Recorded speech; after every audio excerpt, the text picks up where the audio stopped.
Good evening and welcome to First Baptist Church, Hazel, Wednesday night Bible study. That's just for, the people online, they're lost. They don't know where they are. Now they know where they are. We're glad to have you tonight, and hopefully we can get all started here with a couple of praise songs if I can get you all to stand.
One person singing. Oh, that was you. Excuse me. Maybe we'll get him woke up this time. Just another one of those new old songs. One of those that I have to keep trying to slow down.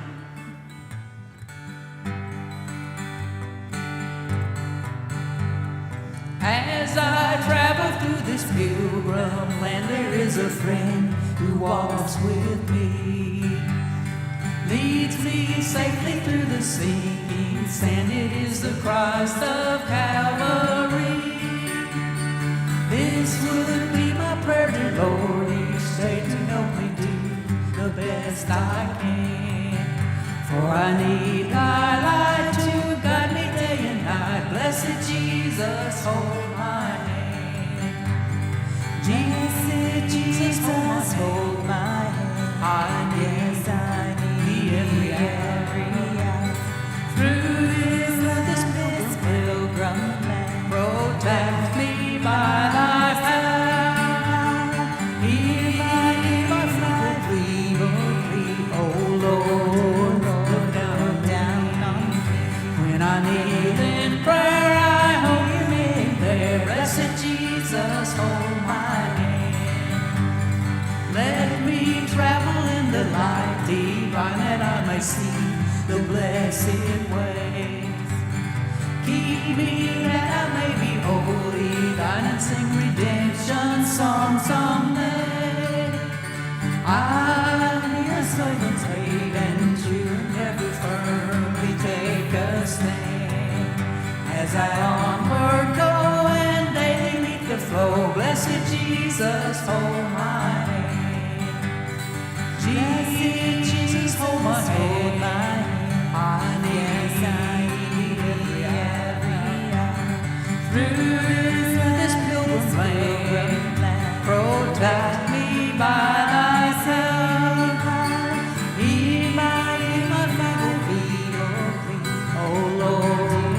look down on me. When I kneel in prayer, I hold him in there. Blessed Jesus, hold my hand. When I kneel in prayer, I hold him in there. Blessed Jesus, hold my hand.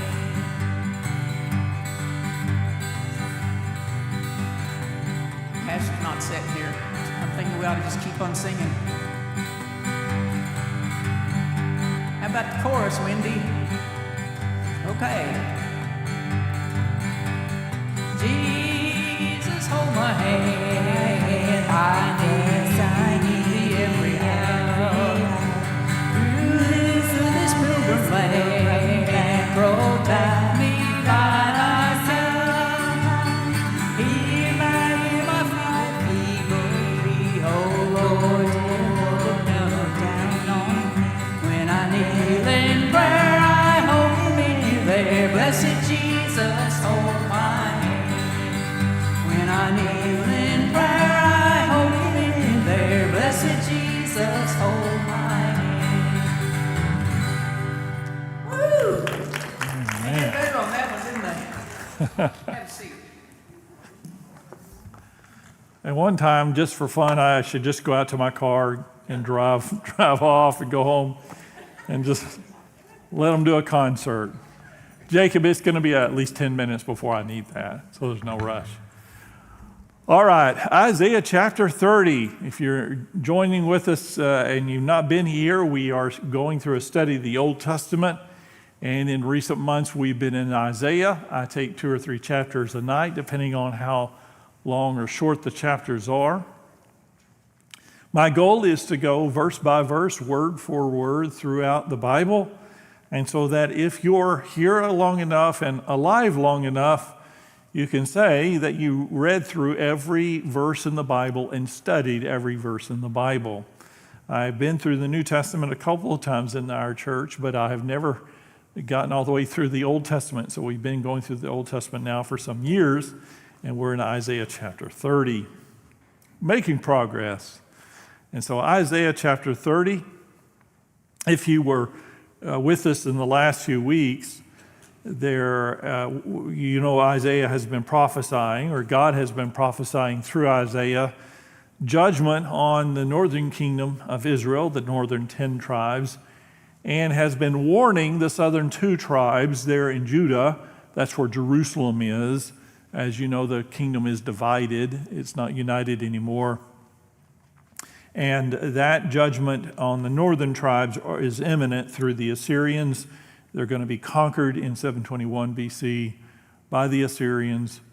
The southern kingdom of Judah, the last 2 tribes, will not be conquered until 587 BC, about 115 years later, something like that.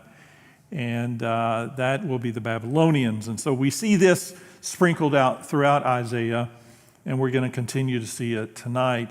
Now, in chapter 30 and 31, which really those 2 chapters go together, God has an issue he's sharing with them. He has alluded to it before, in that the southern kingdom of Judah, where Jerusalem is, the leaders got together and decided they could have plan A, repent, have revival, and go back to God, or plan B, go to Egypt and make a deal with him.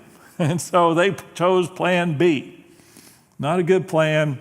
And so God lets them have it here in Isaiah 30 and 31. So take a look with me in verse 1. Woe to the obstinate children, declares the Lord, to those who carry out plans that are not mine, forming an alliance, but not by my spirit, heaping sin upon sin. Now, I have to say, this was not an unusual kind of plan. In the ancient world, as in the modern world, it's all about alliances. The United States have our allied forces in the world, and our allies are important to us. And we are an important ally to them. In World War II, my father fought in World War II, and it was called the Allies. It was a group of nations that went against Germany and Japan and Together we defeated those nations and won the war. So it wasn't unusual to have allies back then. What was unusual was that they would be in this situation strictly because of the rebellion against God, and instead of renewing the relationship with God and reconciling with God, they thought they would just pick their own plan and ally with somebody else, and that's what they did. So this judgment was pronounced against those in Judah who wanted to form this alliance. Okay, verse 2. Who go down to Egypt without consulting me, who look for help to Pharaoh's protection, to Egypt's shade for refuge. Do you get the joke there? Egypt's shade? Yeah, it's a desert. There's no shade in the desert. Anyway, it's almost a little joke. To Egypt's shade for refuge, but Pharaoh's protection will be your shame. Egypt's shade will bring you disgrace.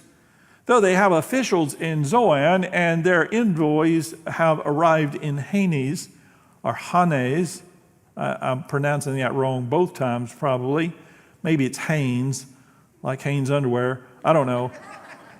Everyone will be put to shame because of a people useless to them who bring neither help nor advantage, but only shame and disgrace. So an alliance with Egypt, made without consulting God, would put Judah to shame. That's what God is telling them. So they sent this delegation to these two Egyptian cities to talk about an alliance, but the talks were doomed to fail. The officials in Zoan were incapable of helping, and the location of Hanes is unknown. We don't even know where it is to this day, but it may have been in the Egyptian delta somewhere. Verse 6, an oracle concerning the animals of the Negev, through a land of hardships and distress, of lions and lionesses, of adders, and what is an adder? Yeah, it's a snake. And darting snakes, the envoys carry their riches on donkeys' backs, their treasures on the humps of camels, to that unprofitable nation, to Egypt, whose help is utterly useless. Therefore, I call her Rahab the do-nothing.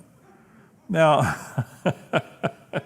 I like that, Rahab the do-nothing. I've known a few Rahab the do-nothings in my day, and you probably have too. Interesting term, and it may not be the term you think it is. We'll get to that in just a minute. As the envoys mentioned here, traveled to Egypt, they had to pass through the Negev, which is a desolate, dangerous area. It looks like the surface of Mars, and it had a lot of wild animals like lions and snakes. The delegation from Judah took expensive gifts to Egypt on the back of donkeys and camels. Judah's people were so desperate for help that they were willing to risk hardship and danger and go to great expense to try to make a deal with Egypt. But Isaiah called Egypt a nation unable to help, and the reference is Rahab the do-nothing. In Ugaritic literature, Rahab was the name of a female monster associated with Leviathan, which was a sea monster. Now, you and I know Rahab famously as the harlot, Rahab the harlot, who lived where? Jericho. Remember, Rahab the harlot in Jericho, who helped the two spies there in Jericho. This Rahab has nothing to do with that Rahab. It just happens to have the same name. So this theologian says that in Ugaritic literature, Rahab was the name of this female sea monster associated with the Leviathan, and then hypothesizes, says perhaps it was the hippopotamus, which was an animal that often sits in the water of the Nile doing nothing. And it was a mythical water beast similar to the hippopotamus, but that's why he thinks it was a reference maybe to some kind of hippopotamus-like creature that just plops down in the water and does nothing. Rahab, the do-nothing. And so he's using that mythology to mock Egypt. He's using Egypt's mythology to mock Egypt, all right? Understandably, Rahab came to be a poetic synonym for Egypt when God overpowered the Egyptian soldiers in the sea at the Exodus. This is a long time later. We're going to see this in Isaiah chapter 51. It's also referenced in Psalm 87, verse 4, and Psalm 89, 10. So Egypt, Isaiah wrote, was good for nothing. She could not assist Judah in any way, and in the end, she didn't. Verse 8. So now, write it on a tablet for them, inscribe it on a scroll. So God gives this instruction to who? Who is God telling him to do this? Telling Isaiah to do this. Isaiah, I want you to write it down, which is particularly good for you and me, because so here we are, 3,000 years later, talking about it. So it's good that he did that. Go, God says, write it on a tablet for them, inscribe it on a scroll, that for the days to come it may be an everlasting witness. These are rebellious people, deceitful children unwilling to listen to the Lord's instructions. They say to the seers, see no more visions. And to the prophets, give us no more visions of what is right. Tell us pleasant things. Prophesy illusions. And now as a preacher, I find that hilarious because that's our culture today. I don't want to hear the preachers. I don't want to hear any of that stuff. Give us illusions. And we have illusions in our country that people want to hear, and it isn't real, it isn't reality-based. But they would rather hear the illusions than get their feelings hurt. They would rather hear illusions than what is real. Verse 11, leave this way, get off this path, and stop confronting us with the Holy One of Israel. And so, again, this is the complaint of the people. The people is telling Isaiah the prophet this. Get out of here. We don't want to hear this stuff anymore. We're tired of hearing all this God stuff. Does that sound familiar? So the people didn't want to listen to God's instructions through Isaiah. So God told him to write down his message so they couldn't claim that they never heard it. In the future, the scroll on which the message was written would witness against them. They were like rebellious children, that was back in verse 1, unwilling to listen to the Lord, to receive messages from his prophets. They did not want to be confronted with the truth from God. Interestingly, the very words they rejected is on what we call now the Great Isaiah Scroll. And here's a picture of it. If Jacob was able, there you go. All right, thank you, Jacob. And this is a 2,000-year-old Hebrew manuscript. It's the oldest complete copy of the biblical book of Isaiah and a pivotal discovery among the Dead Sea Scrolls found at Qumran in 1947. This nearly 24-foot-long parchment contains all 66 chapters of Isaiah, confirming the remarkable textual reliability of the Hebrew Bible because it was over 1,000 years older than any previously known copies. So before this was found in 1947, the Bible had been in print for hundreds of years, but it was in print from much, much newer copies of Isaiah. And then they found the Dead Sea Scrolls, which were over 1,000 years older handwritten copies than anything else that had ever been found. And yet, the text was virtually identical. Now, from what we call a form criticism, that is extraordinary. There's no ancient writings that exist that are that precise. It's considered one of the greatest archaeological finds ever. I've been there. I've seen that scroll a number of times. Whenever I take a tour to Israel, we go every other year. We're going to go next year, by the way, next April. So be thinking about that. And we had to take we go every 2 years. We had to take a year off because there was that war. But I'm hoping and I'm confident by next year all of that will be behind us and we'll be able to go back. But you'll get to see that. This is a copy, by the way. They keep that scroll there, and it is said it's called the Dome of the Scroll or something like that. What do they call it?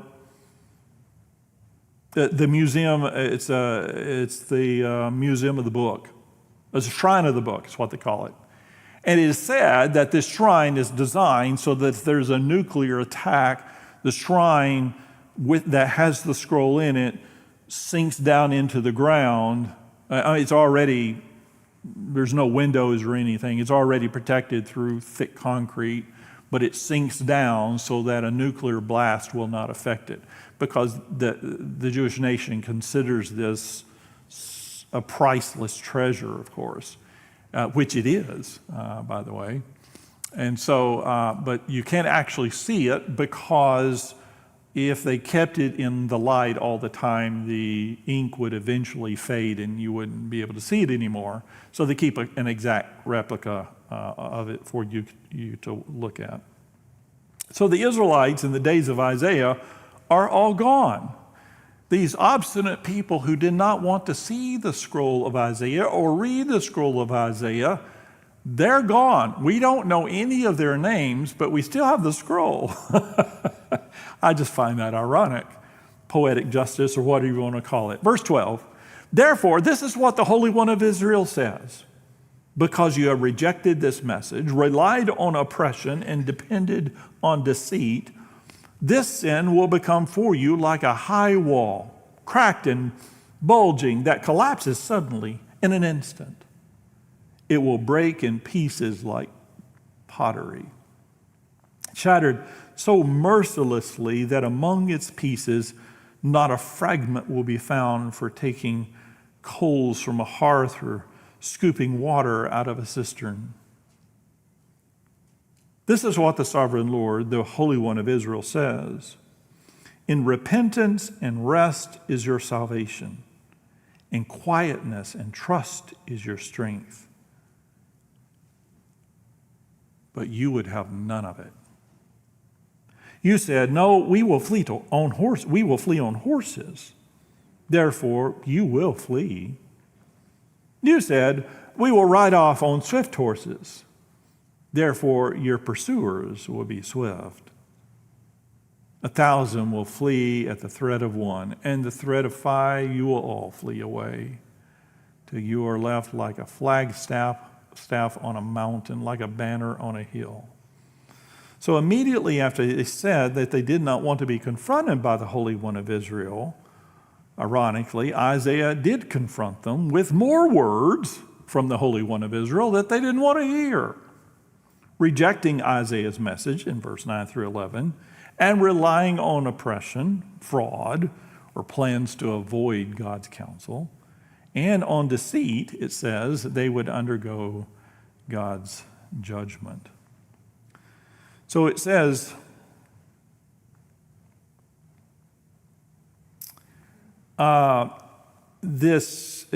verse 13, this sin will become for you like a high wall, cracked and bulging, that collapses suddenly in an instant. It will break into pieces like pottery, shattered so mercilessly that among its pieces not a fragment will be found for taking coals from a hearth or scooping water out of a cistern. Now, we've seen this in wartime. If you've ever watched the video reels of Berlin at the end of World War II, and it's just rubble, or Syria after their war, or Gaza in the midst of the destruction that is there now, or you remember the event that happened on 9/11 with the Twin Towers and those planes coming into it and those towers coming down, and how so many of the people, they never found them because they were just simply obliterated along with all that steel and concrete. It just disintegrated into dust. And here he's thousands of years ago, God is describing this very same thing, and he's using it as an analogy. And he says in verse 13, your sin will become for you like a high wall. It's cracked and bulging, and it collapses suddenly in an instant. It will break into pieces like pottery, shattered so mercilessly that among its pieces not a fragment will be found. It will be dust, and that will be caused by your sin. Heartbreaking, but that judgment would come suddenly, and ultimately it did. So instead, they depended on their military might instead of God's strength. They could have had salvation, but they rejected it. Verse 18. This is a beautiful section right here. Look in verse 18. Yet, that's a very important word, yet. Yet, the Lord longs to be gracious to you.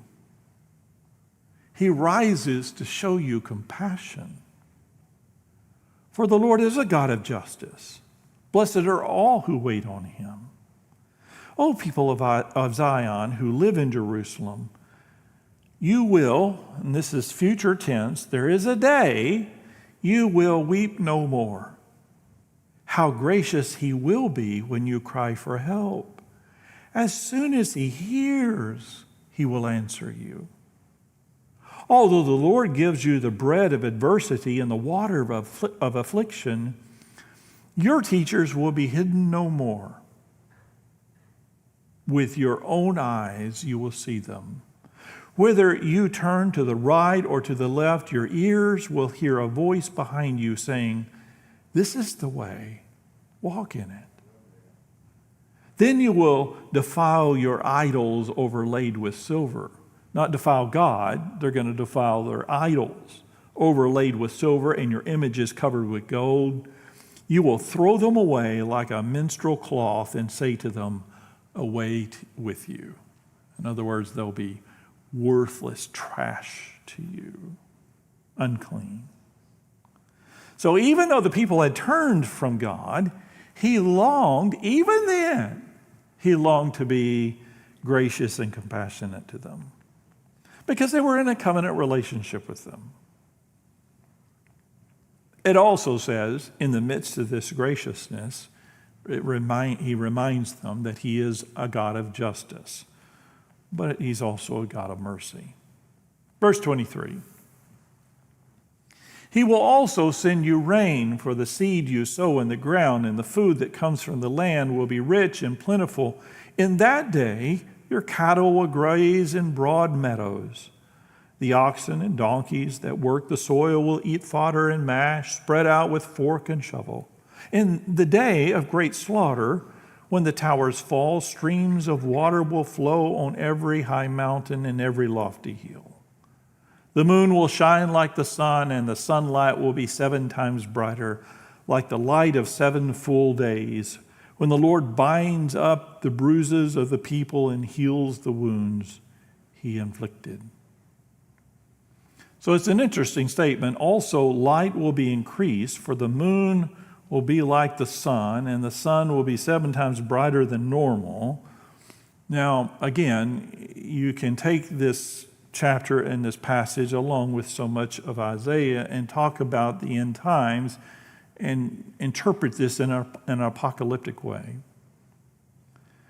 But this figurative language is difficult for us to know for sure, because they're not thinking about the apocalypse when they hear this from Isaiah. There was an interpretation for them as well. But it does talk about or imply that this is a part of the healing, that God will heal his people of their wounds. He inflicted the wounds, but now he will restore them to the place of blessing.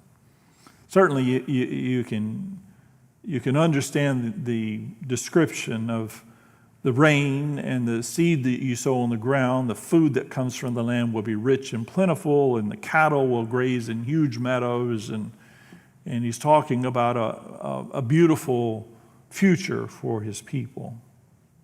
Verse 27, see, the name of the Lord comes from afar. With burning anger and dense clouds of smoke, his lips are full of wrath, his tongue is a consuming fire. His breath is like a rushing torrent, rising up to the neck. He shakes the nations in the sieve of destruction. He places in the jaws of the peoples a bit that leads them astray. And you will sing as on the night you celebrate a holy festival. Your hearts will rejoice as when people go up with flutes to the mountain of the Lord, to the rock of Israel.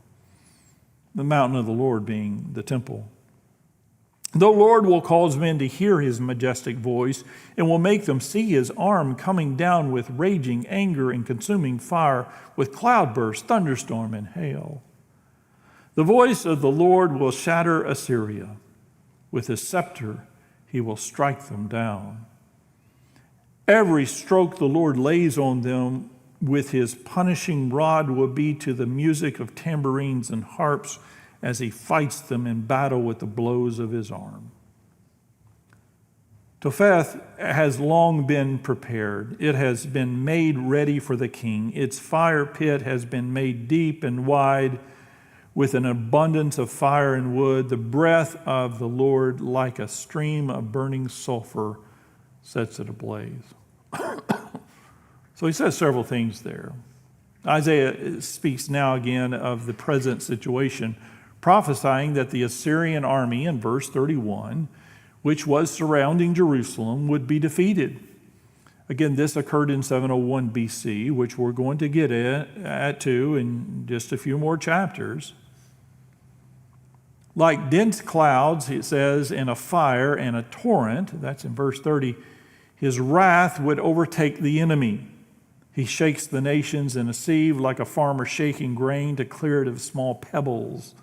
This defeat of Assyria would cause Judah to rejoice as much as they did in their 3 annual festivals when they went to the temple on Mount Zion. By the way, all this definitely took place, and again, we're going to get to that in a few weeks, when they were all slaughtered by God in one night. Merely by a command of anger, God would shatter Assyria with his scepter and rod. Again, this would cause Judah to rejoice with music from tambourines and harps, and the Assyrian army would be destroyed like a pile of wood. That is the prophecy, and that's what happened. All right, that's chapter 30. Any comments or questions about chapter 30? I had a question about 31, but you already answered. We'll get to there. Okay, good. We'll get to it. By the way, chapter 31 is a continuation of chapter 30. So look in verse 1 of chapter 31.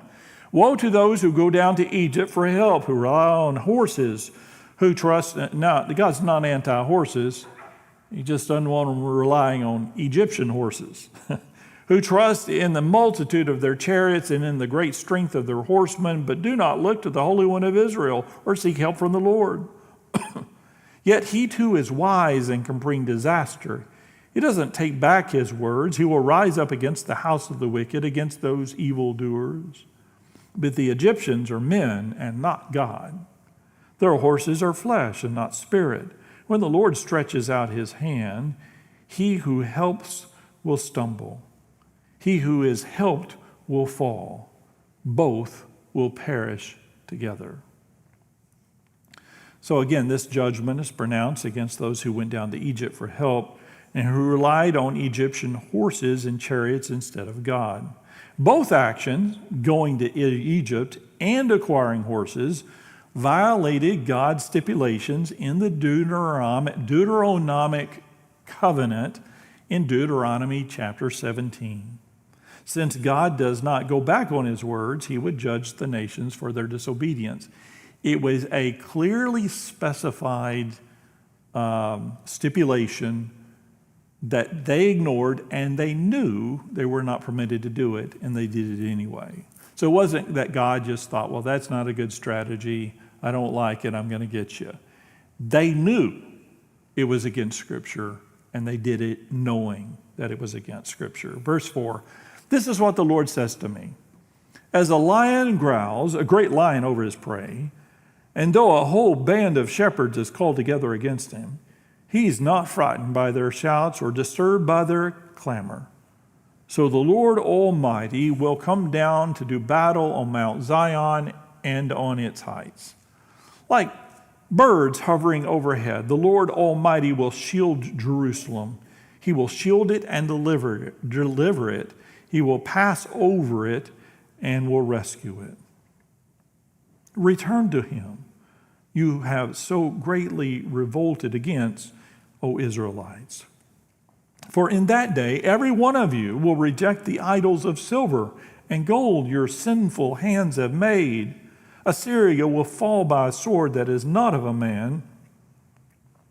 A sword not of mortals will devour them. They will flee before the sword, and their young men will be put to forced labor. You know how I told you that last week it mentioned the sword of God. I like to see that sword. Of course, it's not a literal sword. It is talking about the weapons that God fights with that are beyond any kind of physical weapon and more powerful. But it's referred to metaphorically or as an analogy to God's sword. Verse 9, their stronghold will fall because of terror. At the sight of the battle standard, their commanders will panic, declares the Lord, whose fire is in Zion, whose furnace is in Jerusalem. So God assured the people that his greatness would protect them from the terrifying Assyrian threat. As a lion meets up with a flock of sheep, and I can picture this, he's talking about a great lion, a strong, powerful lion. He meets up with a flock of sheep, and he's unafraid of the sheep. He's certainly unafraid of the sheep, but he's unafraid of the shepherd. There are multiple shepherds. They're making all kinds of noise trying to scare the lion away, but the lion is not scared at all. And this is an analogy of God. That God is not afraid of the Assyrians. He promised to do battle on Mount Zion like birds flying overhead. He would shield Zion and Jerusalem and not let it fall into enemy hands, which is exactly what happened. The Assyrian commanders, seeing Judah's battle standard and their soldiers being slaughtered by the angel of the Lord, again, that's chapter 37, we'll get to there, would be terrified. The fire and you may have noticed the reference to fire. The fire may refer to the fire of the altar of burnt offering that burned continually, and the furnace that is literally a baking oven. By protecting Judah, God would see that the fire on the altar continued to burn. That's chapter 31. Did you notice how short chapter 31 is? So again, that kind of goes, not kind of, it is a continuation of chapter 30. All right, Isaiah chapter 32, verse 1. We have, I think, just enough time. See, a king will reign in righteousness, and rulers will rule with justice. Each man will be like a shelter from the wind and a refuge from the storm, like streams of water in the desert and the shadow of a great rock in a thirsty land. Then the eyes of those who see will no longer be closed, and the ears of those who hear will listen. The mind of the rash will know and understand, and the stammering tongue will be fluent and clear. That's a good prayer for America. There, the eyes of those who see no longer will be closed, and the ears of those who hear will listen. The mind of those of the rash will know and understand, and the stammering tongue will be fluent and clear. No longer will the fool be called noble, nor the scoundrel be highly respected. For the fool speaks folly. His mind is busy with evil. He practices ungodliness and spreads error concerning the Lord. The hungry he leaves empty, and from the thirsty he withholds water. The scoundrel's methods are wicked. He makes up evil schemes to destroy the poor with lies, and when the plea of the needy is even when the plea of the needy is just. But the noble man makes noble plans, and by noble deeds he stands. So this section here sounds somewhat reminiscent of the book of Proverbs about the fool, because the Proverbs has lots to say about the fool and the wise, or the one who is senseless, the one who does evil. He teaches falsehood and disregards the needs of others. So in contrast with the scoundrel who wickedly plots to take advantage of the poor and the needy, but the noble person who plans to do good to others, because he's righteous, he stands, and he will continue to live. Our verse 9.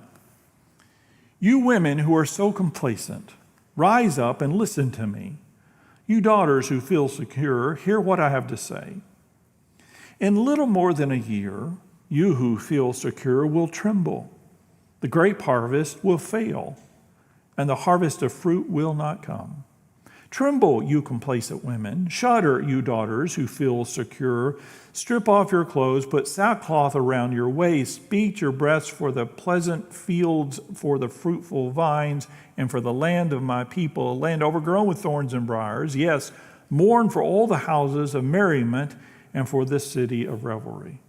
The fortress will be abandoned, the noisy city deserted. Citadel and watchtower will become a wasteland forever, the delight of donkeys, a pasture for flocks. Till the Spirit is poured upon us from on high, and the desert becomes a fertile field, and the fertile field seems like a forest. Now, he actually says a lot there, and he tells them, he's speaking here to the women of Judah, and he says they should not complacently think that God's judgment won't come, for the devastation would begin, and he says it will begin soon, in a little more than a year. Probably, we're guessing, this refers to Assyria's final push into Judah in 701 BC. Now, what happened is, what God said he was going to do, he did. That is, he spared Jerusalem, but I told you, while he spared Jerusalem, that's it. And while they were safe within the walls of Jerusalem and the Assyrians couldn't get in, God stopped their army. Again, chapter 37, we'll get to that. They were able to get to all the lands around Jerusalem, the other towns around Jerusalem, the fields around Jerusalem, the livestock around Jerusalem. So all of these crops, these grapes, and all of this harvest would be laid waste by the Assyrian army. Does that make sense? So while they're in the town rejoicing that they've been spared, a lot of things have not been spared. It's not going to be the same. God is sparing their lives, but God is also judging them for their unfaithfulness at the same time. So that's in a nutshell what he's referring to in this section. Now, well, I'll just leave it at that. Verse 16. Justice will dwell in the desert, and righteousness live in the fertile field. The fruit of righteousness will be peace. The effect of righteousness will be quietness and confidence forever. My people will live in peaceful dwelling places, in secure homes, in undisturbed places of rest. Though hail flattens the forest and the city is leveled completely, how blessed you will be, sowing your seed by every stream and letting your cattle and donkeys range free. So along with the outpouring of the Spirit, by the way, did you notice that in the previous prophecy? The day will come when God will pour out his Spirit. You can't help but notice that and notice the fulfillment of that on Pentecost. Along with the outpouring of the Spirit will be fertility, justice, and security. Israel's deserts will become fertile, and with justice and righteousness will come peace and quietness and security for the redeemed.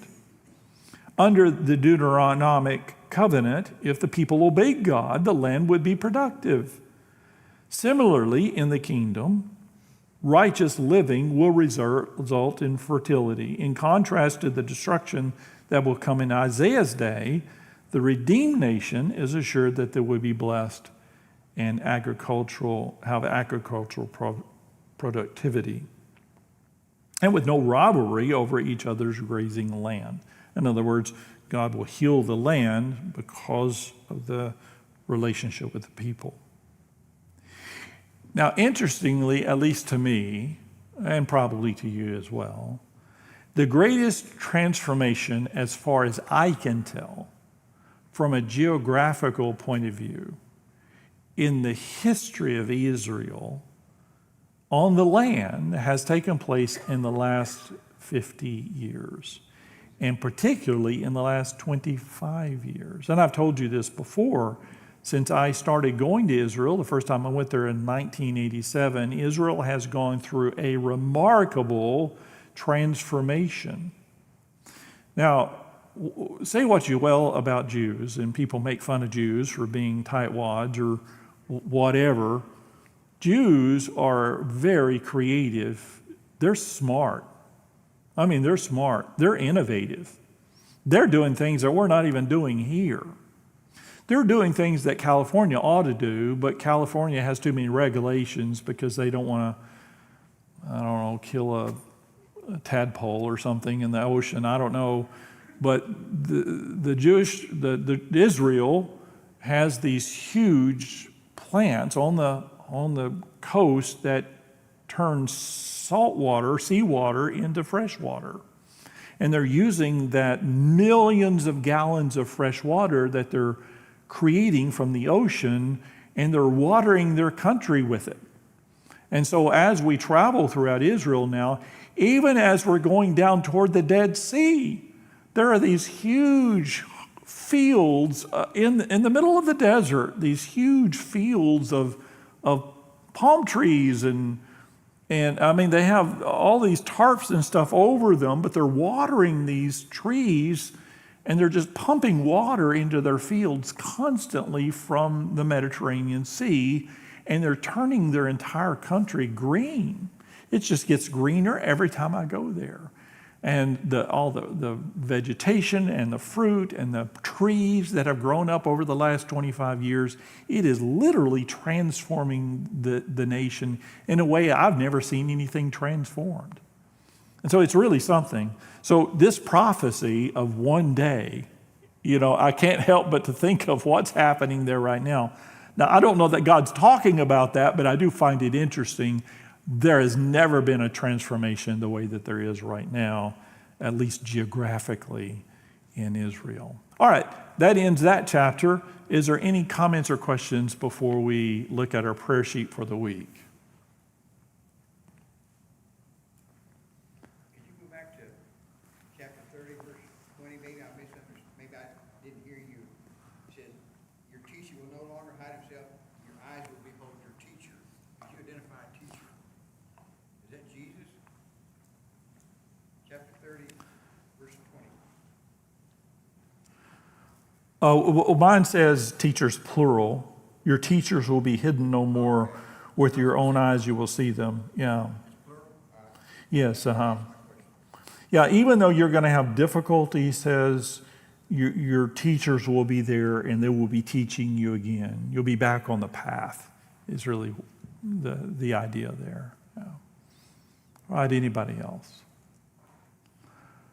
All right, I think that concludes our Bible study for tonight. If you'll take your prayer sheet before we go this evening, and we're going to look at our prayer sheet